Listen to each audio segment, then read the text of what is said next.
हम लोग BBU FY UGP semester 4 वालों के लिए जिनका भी सेशन 23 से 27 है, उनके लिए जो आपका सब्जेक्ट है दोस्तों हॉस्पिटलिटी एंड टूरिज्म मैनेजमेंट, उसमें आपको पढ़ना है हॉस्पिटलिटीज एंड टूरिज्म, जो कि सेमेस्टर 4 वालों के लिए है। और ये जो आपका होता है वो BA BSc BCom तीनों के लिए होता है। तो चलिए हम शुरू करते हैं बिना किसी देरी के। आपका एग्जाम भी है। तो पहला क्वेश्चन जो हमारा है, देखिए जितने क्वेश्चन लिए गए हैं सब आपके सिलेबस से लिए गए हैं, प्रीवियस सेमेस्टर में जो एग्जाम हुआ है उससे लिए गए हैं, तो सब इम्पॉर्टेंट है। तो पहला क्वेश्चन है कि परिवहन प्रणाली के विकास और उसके साथ जुड़े कारकों का वर्णन कीजिए। तो चलिए आंसर समझेंगे। तो देखिए परिवहन प्रणाली का अर्थ सबसे पहले हम समझेंगे तो लोगों और सामान को एक स्थान से दूसरे स्थान तक पहुंचाने का ये साधन जो हमारा होता है वही जो है परिवहन प्रणाली का अर्थ है, या किसी भी देश के विकास की रीढ़ की हड्डी होती है, क्योंकि हम इसी के माध्यम से किसी एक सामान को या फिर किसी एक लोगों को एक जगह से दूसरी जगह पहुंचा पाते हैं। पुराने समय के पहिए से लेकर आज के आधुनिक विमानों तक परिवहन का विकास मानव सभ्यता के प्रगति और बढ़ती ज़रूरतों का परिणाम दिख रहा है। यानी ये सभी हमारा जो है परिवहन प्रणाली है। आप समझ ही सकते हैं परिवहन प्रणाली क्या है, आपको पता ही होगा थोड़ा बहुत। आगे देखा जाए तो दोस्तों देखते हैं कि परिवहन प्रणाली का ऐतिहासिक विकास। तो प्राचीन और मध्यकालीन युग, इस काल में परिवहन पूरी तरह से जैविक ऊर्जा पर निर्भर था। पहिए के आविष्कार के बाद सड़कों का निर्माण शुरू हुआ। जलमार्ग यानी कि जलमार्ग वगैरह का उपयोग बड़ी वस्तुओं को स्थानांतरित करने के लिए किया जाता था, क्योंकि घर्षण कम होने के कारण पानी पर बोझ ढोना आसान हो पाता था। तो ये प्राचीन और मध्यकालीन युग से इसका ऐतिहासिक विकास माना जाता है। आगे देखा जाए यांत्रिक क्रांति, तो 19वीं शताब्दी में भाप इंजन ने दूरी पर समय की जीत दर्ज की। रेल मार्गों के विकास में महाद्वीपों के आंतरिक हिस्से का खोल दिया, यानी इसके विकास में जो है आंतरिक हिस्से को खोल दिया गया, जिससे कच्चे माल और तैयार माल का बड़े पैमाने पर व्यापार संभव हो पाया। ठीक है। आगे देखा जाए तो पेट्रोलियम और विमानन युग जिसको बोलते हैं 20वीं सेंचुरी हमारी जो हो गई वो। ठीक है। यानी आंतरिक दहन इंजन ने व्यक्तिगत परिवहन और रसद को लचीला बनाया। राइट्स ब्रदर जो हैं, जो विमान का मतलब जो समझ लीजिए विमान को खोज करने वाले जो हैं वो हैं हमारे राइट्स ब्रदर। ठीक है। तो इन्होंने जो है हवाई परिवहन का मार्ग शुरुआत किया, जिसने वैश्विक कनेक्टिविटी को घंटों में समेट दिया। यानी आप जो है विश्व स्तर पर घंटों में जो है आप परिवहन कर सकते हैं, जा सकते हैं, ले जा सकते हैं। आगे देखा जाए सूचना और हरित क्रांति जिसको बोलते हैं मॉडर्न एरा। वर्तमान में परिवहन स्मार्ट और सतत हो रहा है। हाई स्पीड रेल, हाइपरलूप और इलेक्ट्रिक व्हीकल जैसे नव विचार जो है पर्यावरण को ध्यान वगैरह में रख के विकसित किया गया है, ताकि पर्यावरण को भी जो है नुकसान ना पहुँचे और हमारा काम भी हो सके। तो ये सभी जो है वो हमारा जो क्या था दोस्तों, तो ये था हमारा परिवहन प्रणाली का विकास के बारे में। आगे देखा जाए तो विकास को प्रभावित करने वाले कारक। तो परिवहन की जाल बिछाने के पीछे 4 मुख्य स्तंभ काम करते हैं, जिसमें पहला स्तंभ जो हमारा हो गया वो है भौतिक एवं प्राकृतिक कारक, जिसमें है भू आकृति। मैदानों में सड़क घनत्व अधिक होता है, क्योंकि वहां निर्माण लागत कम होती है। इसके विपरीत हिमालय जैसे पर्वत क्षेत्रों में घुमावदार सड़क और सुरंग बनानी पड़ती है, ताकि जो तकनीकी रूप से कठिन होते हैं। यानी कहने का मतलब ये है, ये सभी चीज़ मायने रखता है। विकास को प्रभावित करने वाले कारक हैं ये। तो अगर जो है आपकी भू आकृति समतल है तो वहाँ सड़क वगैरह अधिक बनते हैं, लेकिन वही पहाड़ी वगैरह इलाके में घुमावदार सड़क या फिर सुरंग वगैरह बनाई जाती है। ठीक है। ये सभी तकनीकें का उपयोग किया जाता है। आगे देखा जाए तो जल निकासी तंत्र। नदियों की उपस्थिति पुलों की मांग करती है, जब विशाल तरक रेखा बंदरगाह और समुद्री व्यापार को बढ़ावा देती है। यानी कहने का मतलब ये है कि नदी वगैरह पर जो है पुल वगैरह मांग करता है, यानी पुल बनाना जरूरी रहता है। वहीं अगर देखा जाए बड़ी बड़ी बंदरगाह वगैरह और समुद्री व्यापार वगैरह को बढ़ावा देती है। फिर दूसरा हमारा दोस्तों वो है वो आर्थिक और जनसांख्यिकीय कारक। तो औद्योगिकरण उद्योगों को कच्चा माल लाने और उत्पाद भेजने के लिए रेल और भारी ट्रकों की आवश्यकता होती है। जनसंख्या घनत्व, जहाँ लोग अधिक रहते हैं वहाँ सार्वजनिक परिवहन जैसे कि मेट्रो वगैरह, बस, रैपिड ट्रांजिट वगैरह का विकास तेजी से होता है। तो जैसे जहाँ जैसा भौगोलिक स्थिति, जहाँ जैसा जो है वो आर्थिक और जनसंख्या वगैरह, वहीं उसी हिसाब से जो है परिवहन प्रणाली का विकास होता है। पूंजी देखा जाए तो परिवहन बुनियादी ढांचा का अत्यधिक पूंजी प्रधान होता है। भारत जैसे देश में नेशनल इंफ्रास्ट्रक्चर पाइपलाइन एनआईपी जैसी योजनाओं ने जो है इसी निवेश को सुनिश्चित करती है और इसे बढ़ावा देती है। आगे देखा जाए वो दोस्तों हमारा जो तीसरा है वो है सामाजिक और राजनीतिक कारक। सरकारी इच्छा शक्ति, भारत में गति शक्ति मास्टर प्लान जैसे एकीकृत प्रयास विभिन्न मंत्रालयों के बीच समन्वय कर परिवहन को गति दे रहे हैं। राष्ट्रीय सुरक्षा देखा जाए तो सीमावर्ती क्षेत्रों में सड़कों का विकास सैन्य रसद की आवाजाही के लिए बहुत ही जरूरी है। तो ये सभी चीज़ों से जो है बढ़ावा किया जा रहा है, सामाजिक और राजनीतिक कारक है। आगे जो हमारा चौथा है वो है तकनीकी और पर्यावरणीय कारक। तो ऊर्जा दक्षता, जीवाश्म ईंधन से हटकर सौर ऊर्जा और हाइड्रोजन ईंधन की ओर बढ़ना परिवहन के लिए नई स्वरूप को जन्म दे रहा है। यानी पहले जीवाश्म ईंधन वगैरह, कोयला वगैरह का उपयोग करके चलाया जाता था परिवहन वगैरह, अब धीरे धीरे सौर ऊर्जा, हाइड्रोजन ईंधन वगैरह का उपयोग करके परिवहन को बढ़ावा दिया जा रहा है।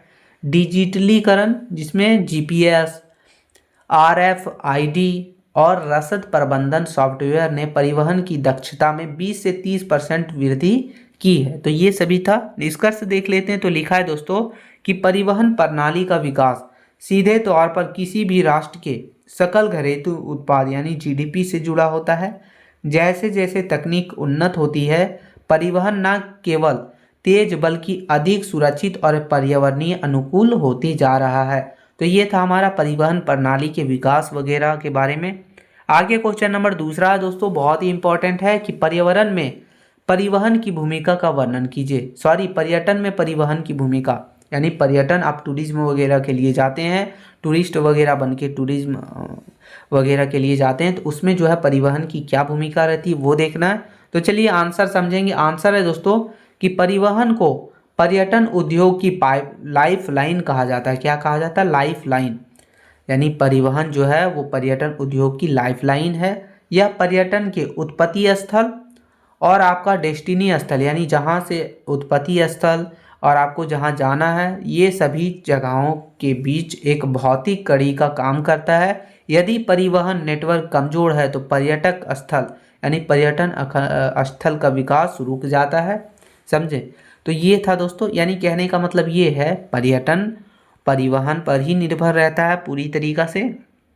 आगे देखा जाए तो लिखा है कि परिवहन के विभिन्न आयाम देखेंगे हम लोग, जिसमें है दोस्तों कि वायु परिवहन और वैश्विक पहुंच। अंतर्राष्ट्रीय पर्यटन पूरी तरह से विमानन क्षेत्रों पर निर्भर होता है।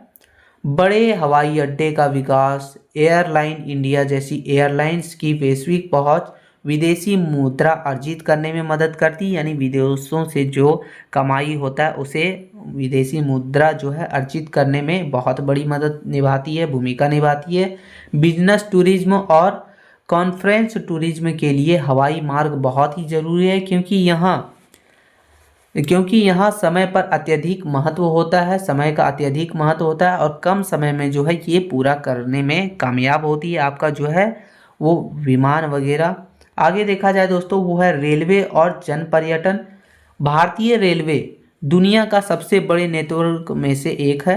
यह देश में सुदूर कोने को जोड़ता है। रेलवे द्वारा संचालित आईआरसीटीसी टूरिज्म विशेष शॉर्टिंग ट्रेन चलाता है। जैसे कि कोई मतलब कहने का मतलब ये है, जो हमारा जो रेल है जन पर्यटन है वो भारत का एक देखा जाए दुनिया का बहुत बड़े नेटवर्क में से एक है और ये देश के हर एक कोने से कोने को जोड़ता है। और ये विशेष मतलब स्पेशल कुछ होता है तो उस समय स्पेशल ट्रेन वगैरह भी चलाई जाती, जिसमें मान लीजिए आप एग्जाम्पल के तौर पे जब कुंभ वगैरह का मेला था तब जो है स्पेशल ट्रेन वगैरह चलाई गई थी। उस सभी से पर्यटन वगैरह को भी बढ़ावा दिया जाता है।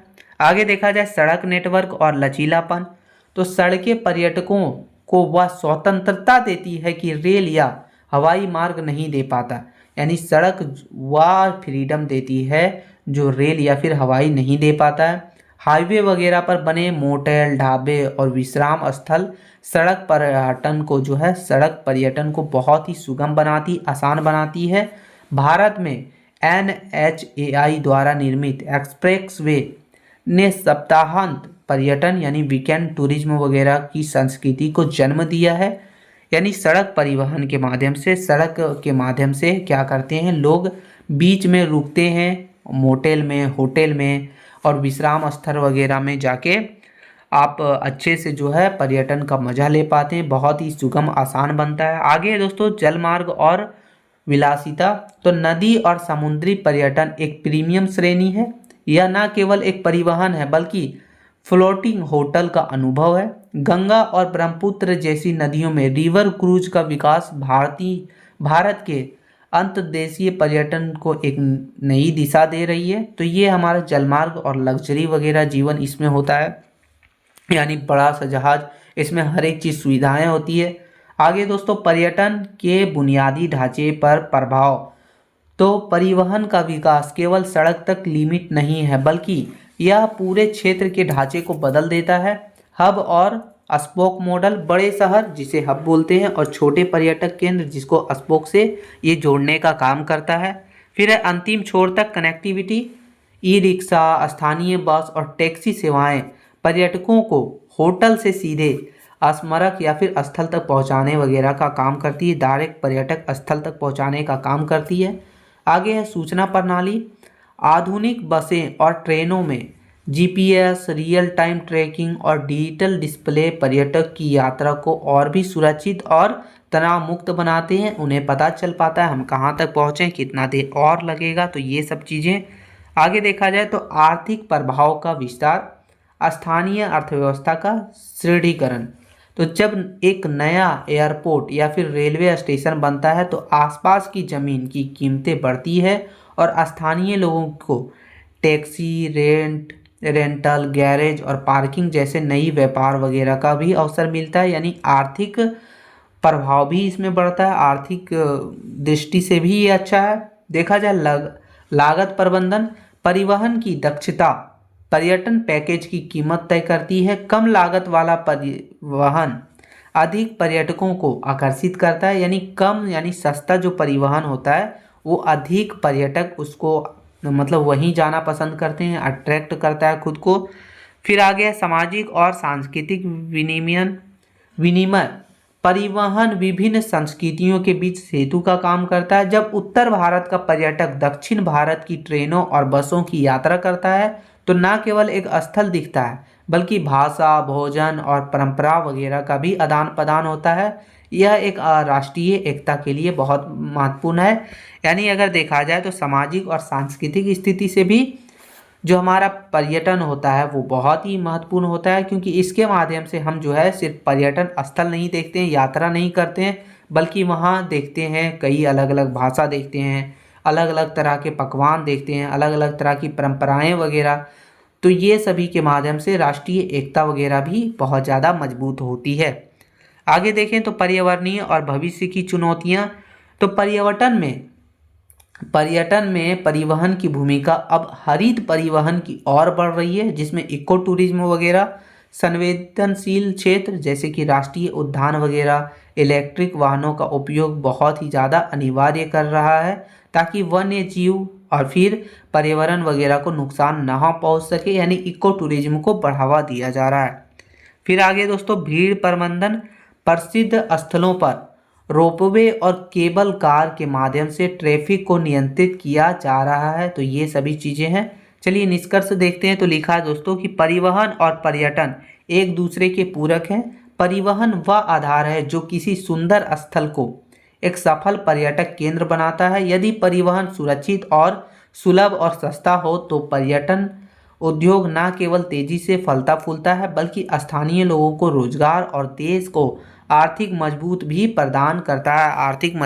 प्रदान करता है। तो ये है हमारा क्वेश्चन नंबर दूसरा था, बहुत अच्छे से हमने समझा।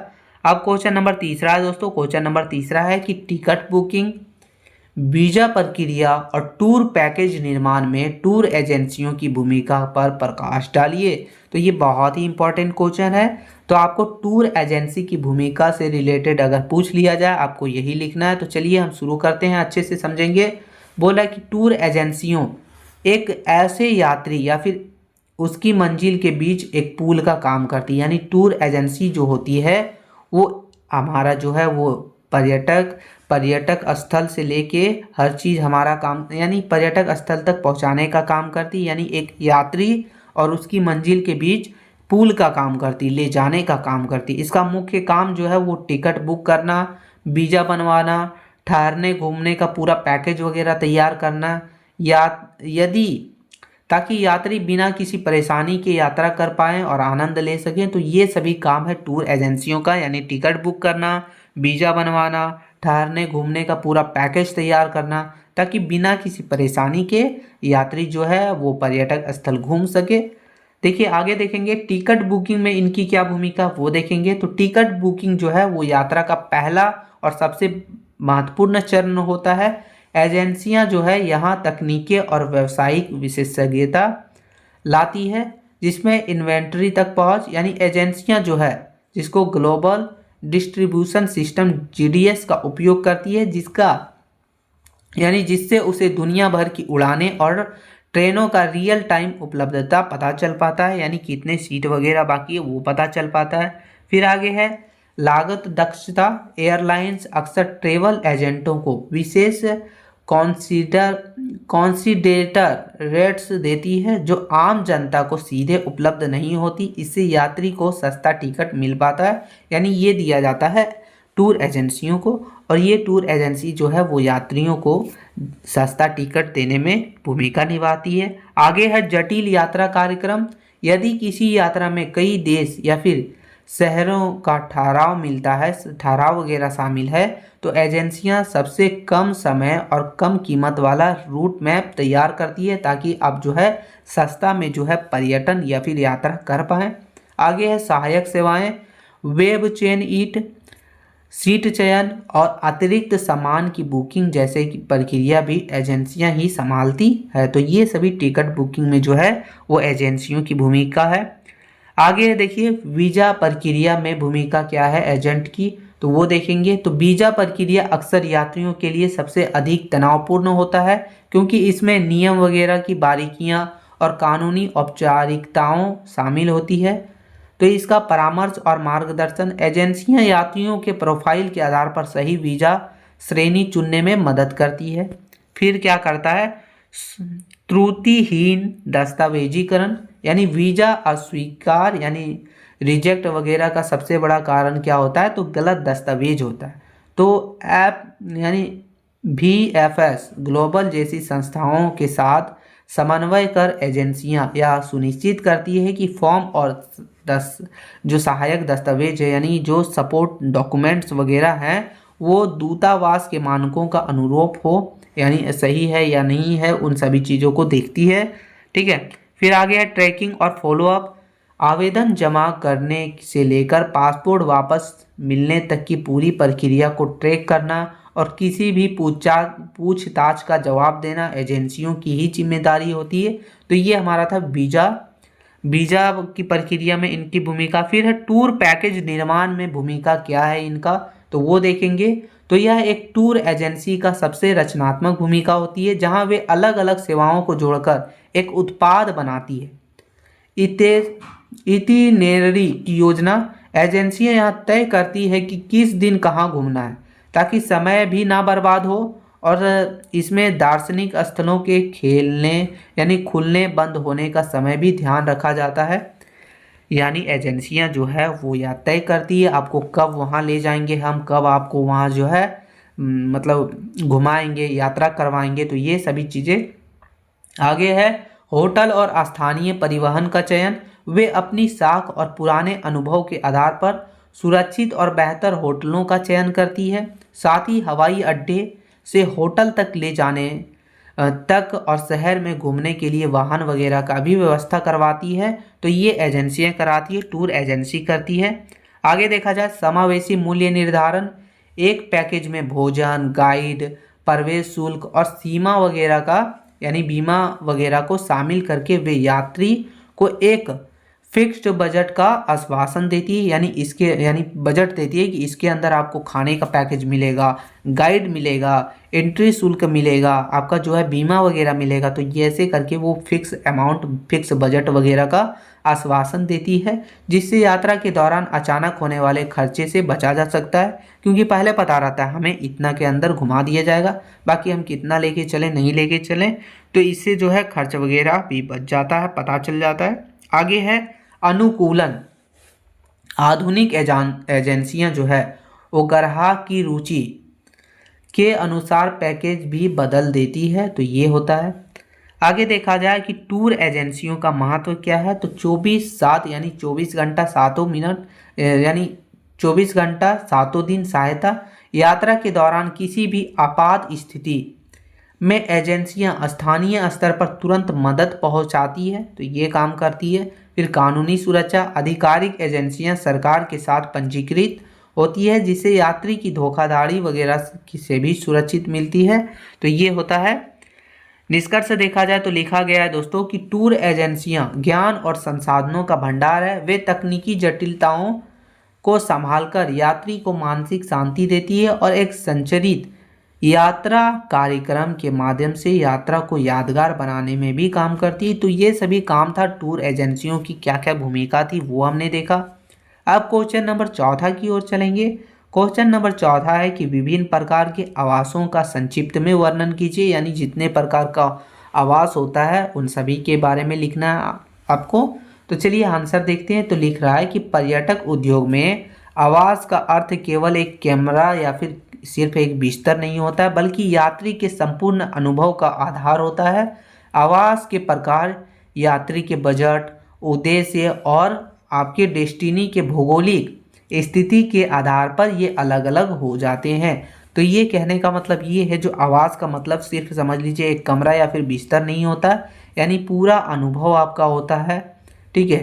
और ये जो है आपके बजट के अनुसार, उद्देश्य के अनुसार या फिर आप जहाँ जा रहे हैं वहाँ के भौगोलिक स्थिति के आधार पर अलग अलग होते हैं। तो चलिए आगे देखेंगे कि विभिन्न प्रकार के आवास के बारे में, जिसमें पहला हो गया होटल, जो कि सबसे औपचारिक आवास के रूप में माना जाता है। तो होटल आवास का सबसे पुराना और व्यवस्थित रूप है। इसे उसकी सुविधाओं के आधार पर वर्गीकृत किया जाता है, यानी इसके सुविधाओं के आधार पर बांटा जाता है, जिसमें पहला हो गया हम लोग का स्टार रेटिंग होटल, जिसमें 1 से लेकर 5 स्टार या फिर 7 स्टार होटल वगैरह की भी श्रेणी में रखा जाता है। 5 स्टार होटलों में दुनिया स्तरीय भोजन, स्विमिंग पूल, जिम और दरबान जैसी सेवाएं वगैरह भी मिलती है, और उससे नीचे भी नॉर्मल होटल भी होता है। फिर देखा जाए बिजनेस होटल, ये शहरों के बीच बीच या फिर व्यापारिक केंद्रों के पास होते हैं। यहाँ conference room, high speed internet और मीटिंग हॉल वगैरह की सुविधा सबसे ज़्यादा प्रमुखता होती है, यहाँ प्रमुख होती है। फिर अब बजट इकोनॉमी होटल, ये उन यात्रियों के लिए हैं जो केवल सोने के लिए एक साफ और सुरक्षित जगह चाहते हैं। यह सेवाएं सीमित होती है, लेकिन यह बहुत ही सस्ती भी होती है। तो ये प्रकार से जो है हमारा होटल होता है, इतने प्रकार के। अब दूसरा हमारा जो है वो है दोस्तों रिसोर्ट। रिसोर्ट जो होता है वो मनोरंजन प्रधान आवास होता है। रिसोर्ट आमतौर पर शहर के शोर शराबे से दूर प्राकृतिक स्थान पे ये होती है, यानी कोई समुद्री तट पर होगा, पहाड़ी या फिर जंगल वगैरह के मतलब रास्ते वगैरह में ये स्थित होती है। इसका उद्देश्य होता है केवल ठहरना नहीं, बल्कि संपूर्ण मनोरंजन वगैरह प्रदान वगैरह भी करवाना एक रिसोर्ट का काम होता है। इसके भीतर ही पार्क होता है, स्पा होता है, खेल के मैदान होते हैं, क्लब होते हैं और कभी कभी निजी समुद्र का तट वगैरह भी होते हैं। इको रिसोर्ट देखा जाए तो ये पर्यावरण के अनुकूल होते हैं और प्रकृति के बीच ठहरने का अनुभव वगैरह भी देते हैं, ठीक है। आगे देखिए दोस्तों, जो तीसरा हमारा जो है वो है हेरिटेज होटल, जो कि ऐतिहासिक वैभव का काम करता है। जब पुराने किले, महलों या फिर हवेलियां या फिर औपचारिक इमारतें के होटल के रूप में बदल दिया जाता है तो उसे हेरिटेज होटल कहते हैं। यानी कोई भी पुरानी ऐतिहासिक किला हो गया, महल हो गया, हवेली वगैरह हो गया, तो उनको जो है होटल के रूप में बदल दिया जाता है, तो उसे हम लोग हेरिटेज होटल के नाम से जानते हैं। जैसे कि राजस्थान में इस प्रकार के आवास बहुत ही ज़्यादा हैं, बहुत ज़्यादा लोकप्रिय हैं, बहुत ज़्यादा पाए जाते हैं। एग्जाम्पल के तौर पे उम्मेद भवन पैलेस, यहाँ रुकने का उद्देश्य इतिहास और शाही जीवन शैली का अनुभव करना होता है, यानी उसी तरह फील होगा आपको। फिर आगे हमारा जो चौथा प्रकार वो है मोटल, यानी सड़क यात्रियों के लिए ये होता है। मोटल शब्द का मतलब होता है मोटर और होटल से ये बना हुआ, यानी मोटर और होटल से ये बना हुआ। ये मुख्य रूप से हाईवे वगैरह पर स्थित होता है। कहाँ होता है? हाईवे वगैरह के रास्ते में। इसकी विशेषता यह है कि ये कमरे के ठीक बाहर कार पार्किंग की सुविधा होती है। ये लंबी दूरी तय करने वाले ड्राइवरों और सड़क यात्रियों के लिए अल्पकालीन विश्राम स्थल के रूप में ये होता है, ठीक है, जिसको मोटल बोलते हैं। फिर आगे हमारा पांचवा है वो है दोस्तों होम स्टे और फार्म स्टे। होम स्टे मतलब यहाँ यात्री किसी स्थानीय परिवार के साथ उनके घर में रहता है। यह सांस्कृतिक आदान प्रदान और स्थानीय भोजन सीखने का सबसे अच्छा तरीका है। फार्म स्टे यानी कि यह ग्रामीण पर्यटक का हिस्सा है, जहाँ पर्यटक खेतों में बने घरों में रुकते हैं और कृषि गतिविधियों का आनंद लेते हैं। तो ये तरीका, ये प्रकार है आवास का। फिर छठा प्रकार जो हमारा वो है हॉस्टल या फिर डॉर्मेट्री। ये बजट यात्रियों और छात्रों के बीच बहुत ज़्यादा लोकप्रिय माना जाता है।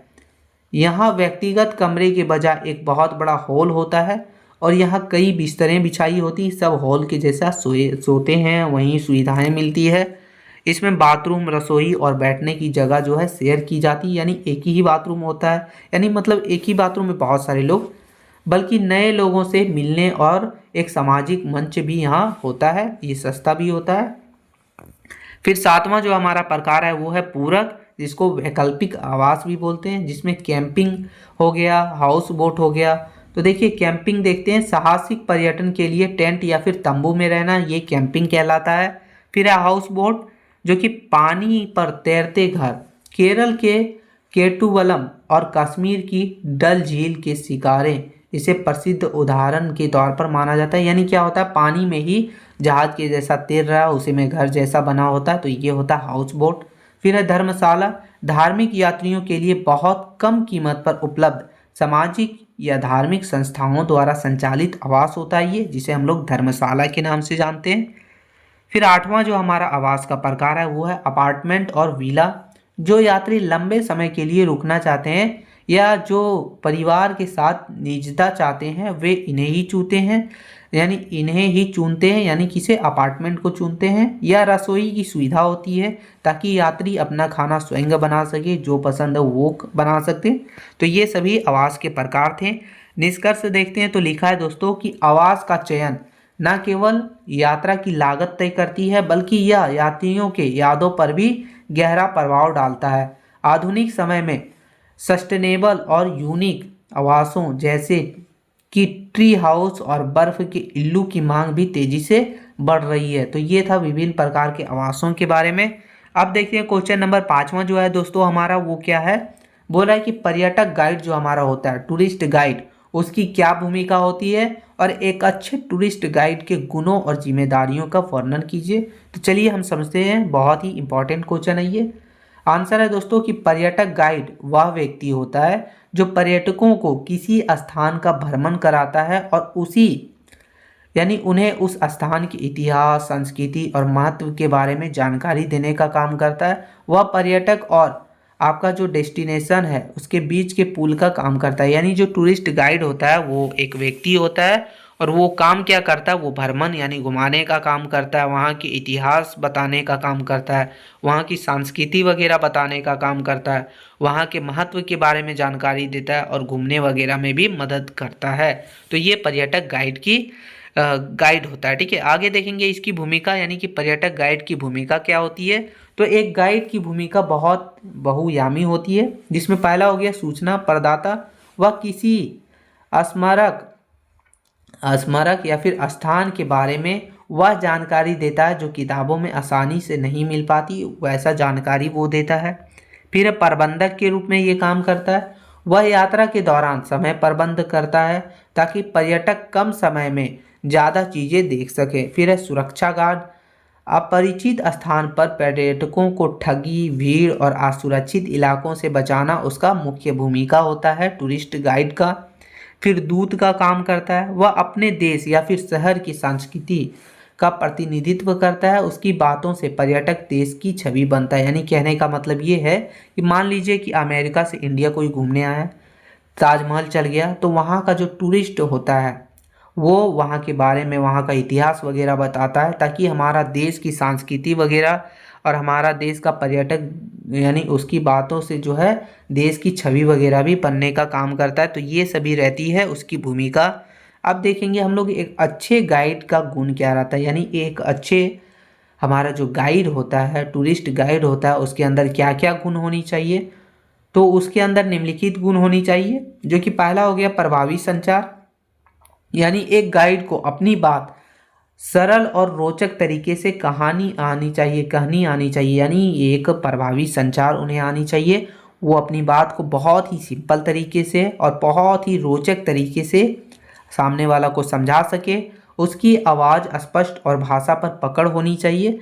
ठीक है, तो ये पहला चीज़ हो गया। दूसरा है ज्ञान का भंडार। उसे इतिहास के बारे में, यानी आपको जहाँ जो भी पर्यटक स्थल लेके गया वहाँ का इतिहास के बारे में, वहाँ के भूगोल के बारे में, वहाँ की राजनीति और स्थानीय कहानियों वगैरह का गहरा ज्ञान होना चाहिए उसे। ठीक है, फिर आगे देखा जाए बहुभाषी होना चाहिए। यानी उन्हें जो है उसे पर्यटकों की भाषा जैसे कि अंग्रेजी, हिंदी या फिर कोई अलग विदेशी भाषा, यानी बहुत दो चार भाषा जरूर आनी चाहिए उसे।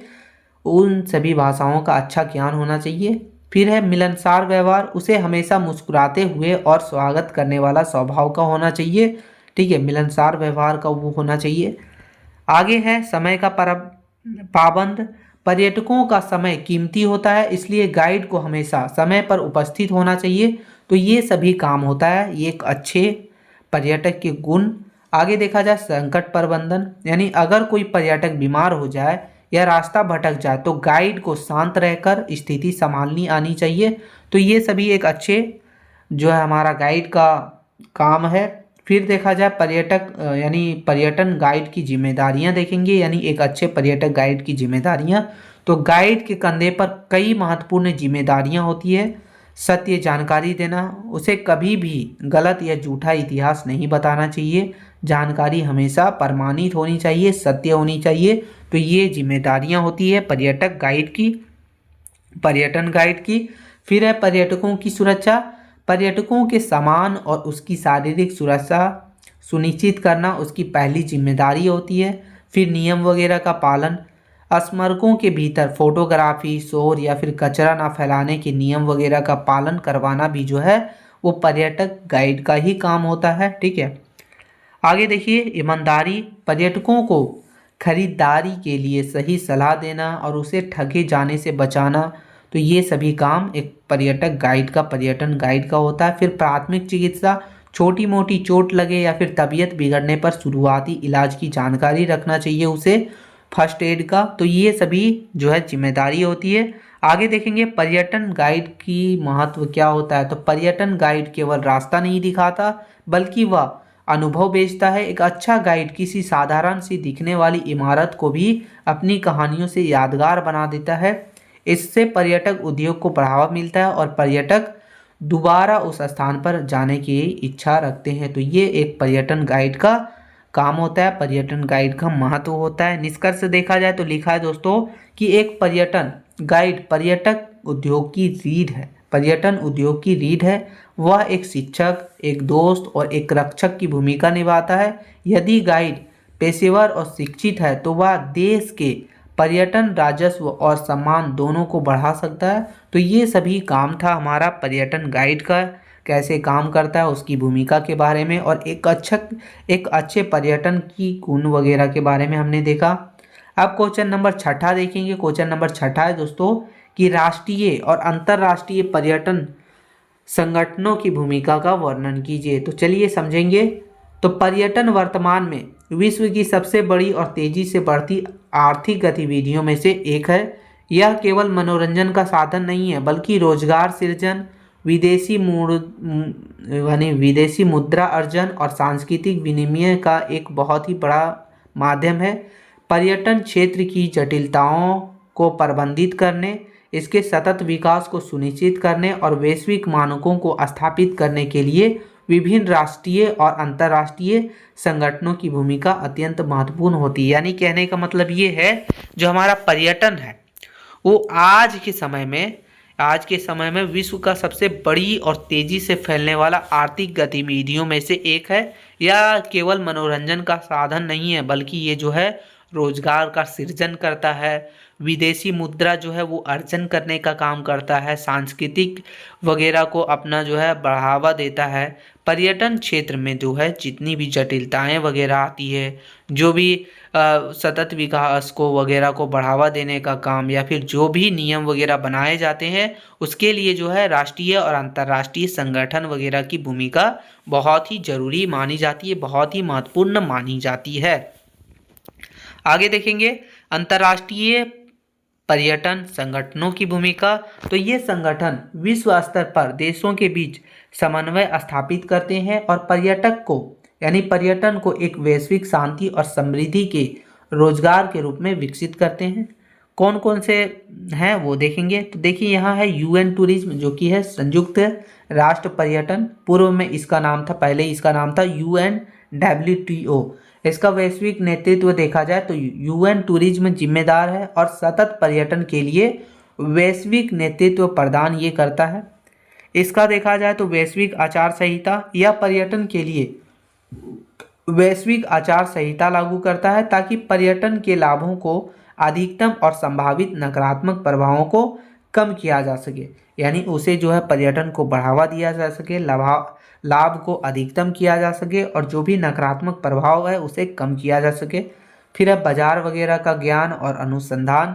यह संगठन अंतर्राष्ट्रीय पर्यटकों का आगमन और रुझानों का सांख्यिकीय डाटा जारी वगैरह करता है। ठीक है। फिर देखिए सतत विकास लक्ष्य। पर्यटन को सतत विकास लक्ष्यों से जोड़कर गरीबी उन्मूलन और पर्यावरण संरक्षण में इसकी बहुत ही बड़ी भूमिका सुनिश्चित करता है। तो ये था। आगे हमारा दूसरा जो है वो है world travel and tourism council, जिसको शॉर्ट में बोलते हैं WTTC। निजी क्षेत्र का प्रतिनिधित्व करता है यह वैश्विक स्तर पर एयरलाइंस, होटल्स या फिर ट्रैवल एजेंसियों जैसे निजी क्षेत्र के दिग्गजों का प्रतिनिधित्व करता है। आगे ये क्या करता है, आर्थिक प्रभाव का आकलन। WTTC प्रतिवर्ष दुनिया भर के देशों के सकल घरेलू उत्पाद में पर्यटन के योगदान पर विस्तृत रिपोर्ट वगैरह पेश करता है, ताकि पता चल पाता है कि कौन से देश में कितना पर्यटन स्थल वगैरह को पर्यटक वगैरह को बढ़ावा दिया जा रहा है। आगे है नेट जीरो विजन। यह पर्यटन क्षेत्र में कार्बन उत्सर्जन को कम करने और नेट जीरो के लक्ष्य को प्राप्त करने के लिए काम कर रहा है या फिर काम करता है। ठीक है। आगे जो तीसरा है वो है दोस्तों इंटरनेशनल एयर ट्रांसपोर्ट एसोसिएशन, जिसको बोलते हैं IATA। हवाई यातायात का नियमन।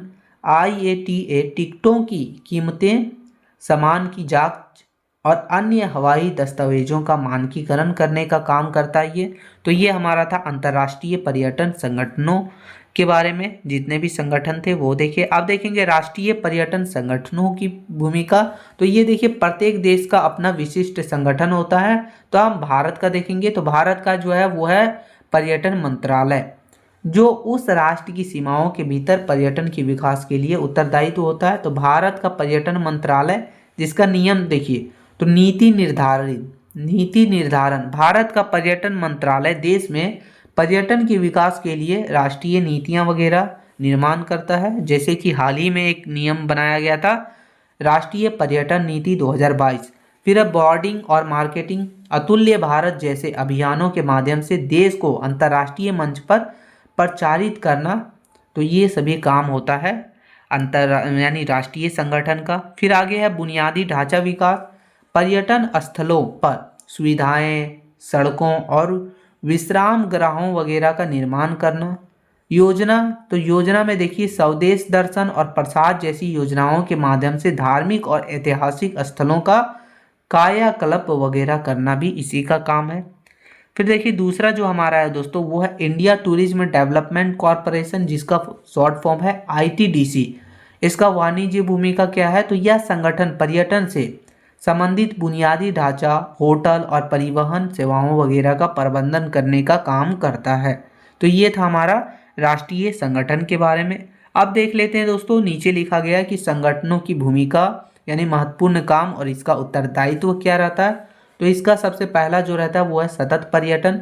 दोनों स्तरों पर संगठन यह सुनिश्चित करते हैं कि पर्यटन से पर्यावरण और स्थानीय संस्कृति को नुकसान ना पहुंचे। तो ये पहला चीज़ है। दूसरा है मानक और गुणवत्ता। होटलों की स्टार रेटिंग और टूर ऑपरेटरों के लिए नियम वगैरह का निर्धारण करने का काम होता है। तीसरा क्या होता है, शिक्षा और प्रशिक्षण। पर्यटन क्षेत्र के लिए कुशल श्रम शक्ति तैयार करना, जैसे कि भारत में IITTM के माध्यम से ये किया जाता है। संकट प्रबंधन, युद्ध या फिर महामारी जैसे स्थितियों के बाद पर्यटन क्षेत्र को फिर से जीवित करने के लिए ये रणनीति वगैरह बनाने का भी काम करता है ये सब संगठन। पांचवा क्या करता है, समावेशी विकास। तो पर्यटन को दूर दराज के क्षेत्रों तक ले जाना ताकि स्थानीय समुदाय को रोजगार मिल सके, ये सभी काम भी जो है संगठनों का ही होता है, जो कि राष्ट्रीय संगठन और अंतर्राष्ट्रीय संगठन वगैरह करते हैं। निष्कर्ष देखा जाए तो निष्कर्ष लिखा गया है दोस्तों कि पर्यटन संगठन इस उद्योग की रीढ़ की हड्डी हैं, जहां अंतर्राष्ट्रीय संगठन वैश्विक नियम या फिर सहयोग की नीति बनाते हैं, वहीं राष्ट्रीय संगठन उसे धरातल पर उतारकर आर्थिक समृद्धि का मार्ग प्रशस्त करते हैं। इन संगठनों के बिना पर्यटन के क्षेत्र में अनियमितता और असंतुलन पैदा हो सकती है। तो ये था हमारा दोस्तों अंतर्राष्ट्रीय पर्यटन संगठन और राष्ट्रीय पर्यटन संगठन के बारे में। तो अगर पूछा जाए तो आपको ऐसा ही लिख देना। आगे क्वेश्चन नंबर 7वां देखेंगे। क्वेश्चन नंबर 7वां है दोस्तों, बोल रहा है कि पर्यटन में मनोरंजन एवं सांस्कृतिक आयोजन का महत्व लिखिए। यानी पर्यटन में जो है मनोरंजन और सांस्कृतिक आयोजन का क्या महत्व रहता है वो लिखना है। तो चलिए आंसर देखते हैं। आंसर है कि पर्यटन का मूल उद्देश्य आनंद, नवीनता और ज्ञान की खोज है। मनोरंजन और सांस्कृतिक आयोजन इस खोज के केंद्र बिंदु हैं। मनोरंजन पर्यटकों को मानसिक शांति और स्फूर्ति प्रदान करता है, जबकि सांस्कृतिक आयोजन उसे किसी स्थान की आत्मा से परिचित करवाता है। इन दोनों तत्वों के बिना पर्यटन उद्योग केवल स्थल दर्शन तक ही सीमित रह जाएगा। यानी कहने का मतलब ये है कि पर्यटन का मूल उद्देश्य ही जो है वो आनंद वगैरह ही तो है। तो मनोरंजन और सांस्कृतिक आयोजन इसका बहुत बड़ा केंद्र बिंदु के रूप में है। मनोरंजन क्या करता है, मानसिक शांति और स्फूर्ति प्रदान करता है, जबकि सांस्कृतिक आयोजन वहाँ के बारे में हर चीज़ हमें जानकारी देता है, वहाँ की परंपरा के बारे में, वहाँ की संस्कृति के बारे में। तो ये सब दोनों बहुत ज़रूरी तत्व के रूप में है। तो चलिए आगे देखेंगे मनोरंजन का महत्व क्या है इसमें। तो पर्यटन में मनोरंजन का अर्थ केवल नाच गान नहीं, बल्कि इसमें साहसिक खेल हो गया, साहसिक खेल, थीम पार्क, संगीत समारोह और लाइट लाइफ जैसी गतिविधियां वगैरह शामिल होती है। यानी सिर्फ नाच गाना नहीं होता है। जिसमें देखा जाए पहला जो है हमारा ठहराव की अवधि में वृद्धि होती है। इससे फायदे जो होते हैं, इसकी जो भूमिका होती है वो देख रहे हैं हम लोग। इसका महत्व में पहला महत्व है ठहराव की अवधि में वृद्धि। यदि किसी शहर में केवल स्मारक है तो पर्यटक एक ही दिन में चले जाएंगे, लेकिन यदि वहाँ शाम में लाइट एंड साउंड शो या फिर मनोरंजन पार्क वगैरह है तो वहाँ रुकने का मन बनाएंगे और वहाँ रुकने में उन्हें जो है इंटरेस्ट रहेगा। फिर दूसरा है तनाव मुक्त। अधिकांश पर्यटक अपनी भागदौड़ भरी जिंदगी से ब्रेक लेने के लिए यात्रा करते हैं। रिसॉर्ट्स में लाइव बैंड, कैसीनो या फिर मनोरंजन क्लब जैसे मानसिक विश्राम देते हैं और तनाव मुक्त महसूस होते हैं। फिर है विविधता, जैसे कि डिज्नी वर्ल्ड जैसे मनोरंजन केंद्र खुद में एक संपूर्ण पर्यटन डेस्टिनी बन चुके हैं, जो लाखों पर्यटकों को आकर्षित करने का काम करते हैं। तो ये हमारा है जो है वो देखा जाए दोस्तों, ये हमारा मनोरंजन का महत्व है। फिर सांस्कृतिक आयोजनों का महत्व।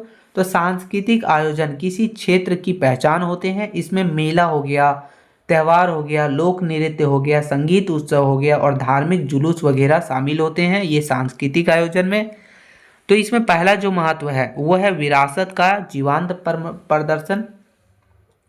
सांस्कृतिक आयोजन मृत इतिहास को जीवंत कर देते हैं। जैसे राजस्थान का डेजर्ट फेस्टिवल वहाँ की सदियों पुरानी संस्कृति को पर्यटकों के सामने प्रस्तुत करने का काम करता है। फिर है अनुभवात्मक पर्यटन। आधुनिक पर्यटक केवल दर्शक नहीं बनना चाहते, वह अनुभव करना चाहते हैं कि स्पेन का ला टोमाटिन या फिर भारत का होली उसका उत्कृष्ट उदाहरण वगैरह है। यहाँ यानी जहाँ पर्यटक खुद आयोजन का हिस्सा बन के वहाँ देखना चाहते हैं, अनुभव करना चाहते हैं।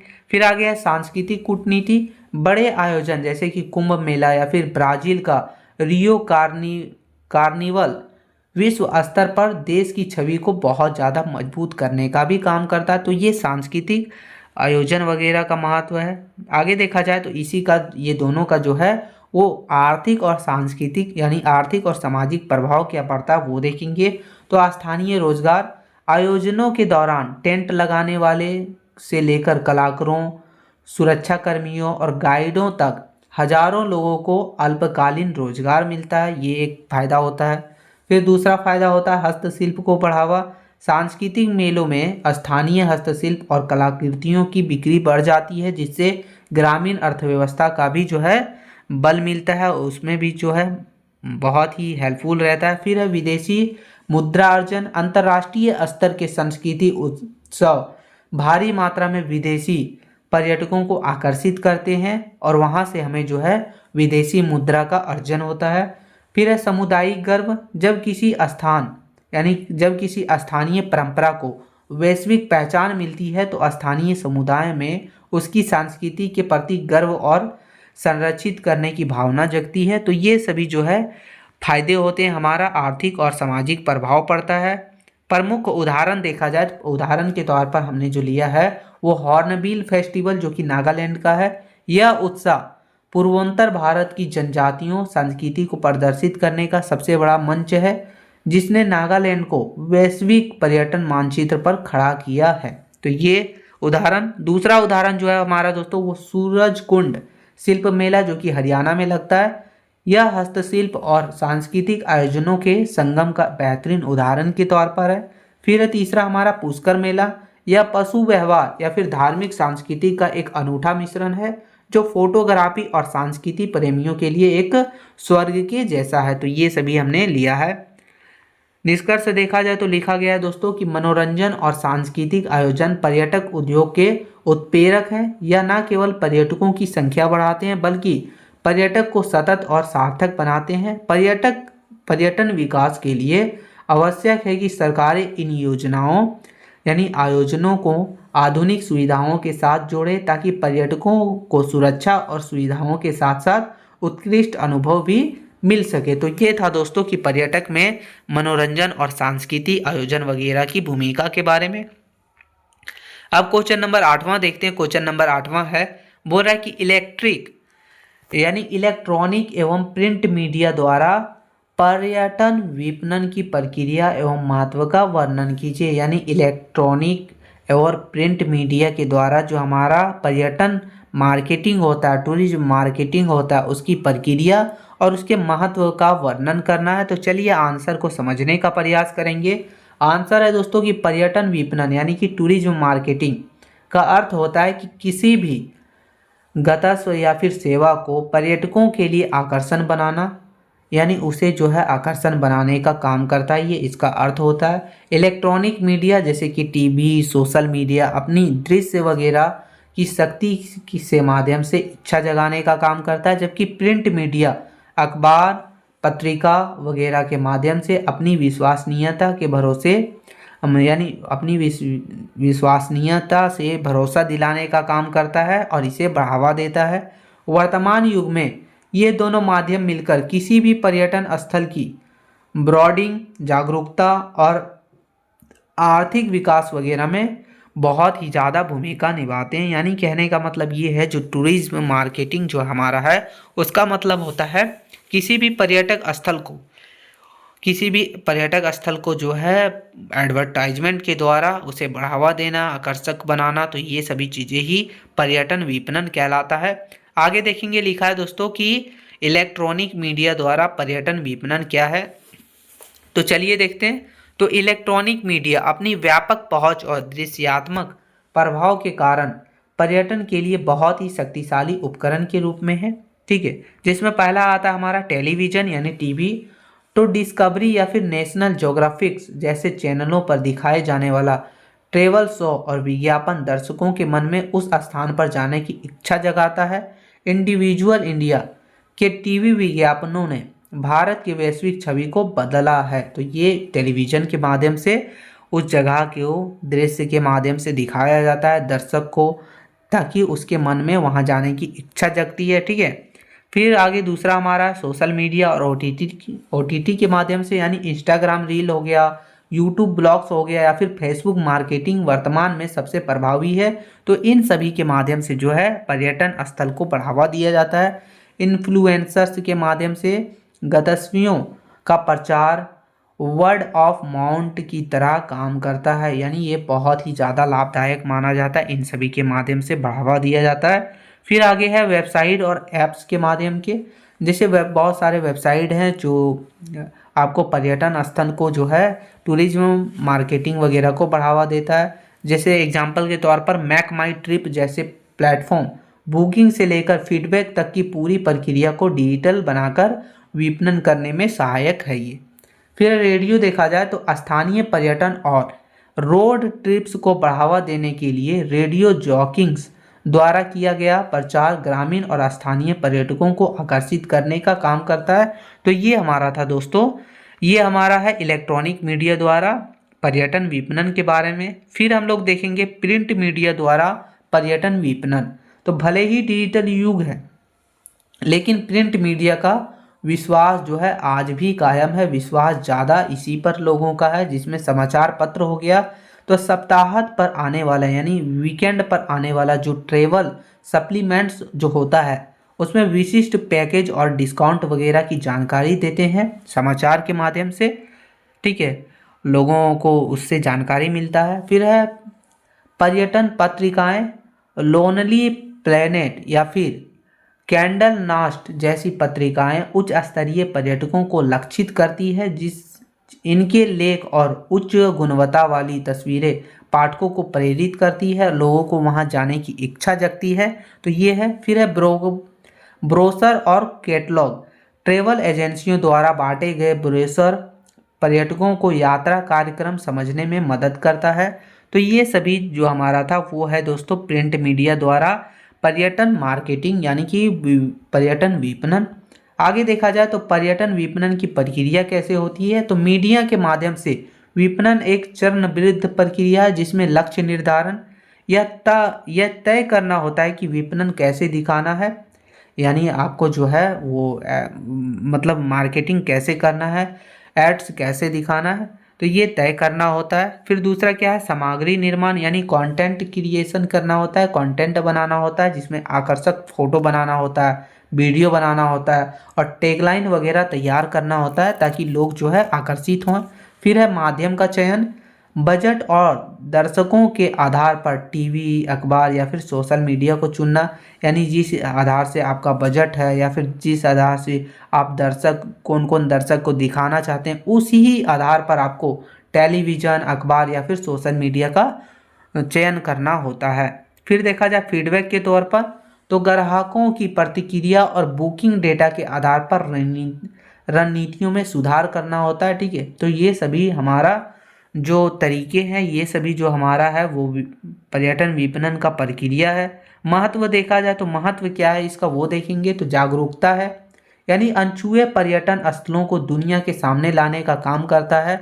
फिर ब्रांडिंग यानी किसी देश या फिर राज्य की विशिष्ट पहचान बनाना ये काम करता है। फिर आर्थिक वृद्धि में भी इसका सहायक है कि अधिक पर्यटकों का मतलब हुआ अधिक विदेशी मुद्रा या फिर स्थानीय रोजगार, तो ये आर्थिक वृद्धि को भी बढ़ावा दे रहा है, आर्थिक वृद्धि को।